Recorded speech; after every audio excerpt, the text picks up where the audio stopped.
Hi. Hi. So, this is the first conversation in a few that we'll have today about the delicious. Navigating the delicious challenge of being human. And where did that come from then? Part of being human is being challenged. And as much as we would like to avoid that, that's the reality of what it is to be a human being on this planet, is that we're challenged. And especially the past 3 years, we've been challenged more in all kinds of ways than we've ever been before. By pandemic and yeah. It's also brought things to the surface that were there that we didn't know were there, and we were challenged by that. And so it's a way to help people take it less personally. You know, because you can either go into the suffering about the challenges, or here I am facing another one of those delicious challenges. And there's ways to make it delicious when you understand what's going on. Right. So I noticed on your social media you call yourself a trauma alchemist. Yeah. Which is a really interesting word, alchemist. Yeah. Where does that come from? You know, I'm not trying to be cute with that. Right. Because it's like really at the heart of my work is transforming lead into gold. In the ancient mystery schools of Egypt and Mesopotamia, there were scholars who studied more esoteric things on how to have mastery over life. And they would experiment with things like trying to transmute lead into gold. And so I'm still doing that. I was in those mystery schools and I'm still doing that.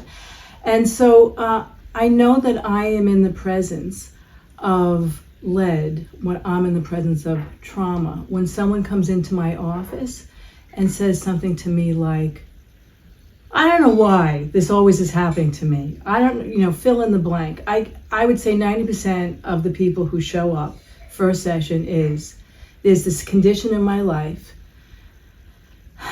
that I don't know why it keeps showing up, and it's freaking painful. Right. And I've done a lot of work on myself. I've been to therapy. I've done a lot of workshops, and yet I still can't find the right partner. I keep hooking up with the same kind of person. I still keep having the same kind of fights I have with my friends. I still have the same kind of infection that keeps showing up, and I don't know why. And it can feel incredibly helpless and powerless to have an ongoing condition. As the older you get too, the resiliency of youth, I'm still the same damn version of the same damn thing, you know? Yeah. And so I try to take the helplessness out of it by recognizing I'm smelling trauma here, okay? But it's not so much what the trauma is, like the big ticket items, like abuse, sexual abuse, betrayal, abandonment, those kinds of things. Trauma is also when good things were supposed to happen and didn't. So, it's like I can't say, oh, so you focus on sexual abuse only, or you focus on physical abuse only. I focus on trauma, okay, by looking at how we adapted to the trauma. Right. And so for many of us, most of us, we're living out of how we adapted to trauma in our life. Which makes sense. Right. And so I would imagine a lot of trauma makes you protect. Yeah. Right. And those adaptations were right on for the time. Right. But if you're 40 years old and you're still living with a decision a 9-year-old made, maybe those adaptations have an expiration date. And that's often when people show up in my office, is like, it's time to get an upgrade. Yes. Let me say more about this, about adaptations. We all have in us a very brilliant child who adapted to trauma. I call it the adaptive child. There's a wounded child, an adaptive child who adapted to those wounds, and the functional adult. The thing about the adaptive child is it's quite functional. Yes. But it's a child's version of an adult.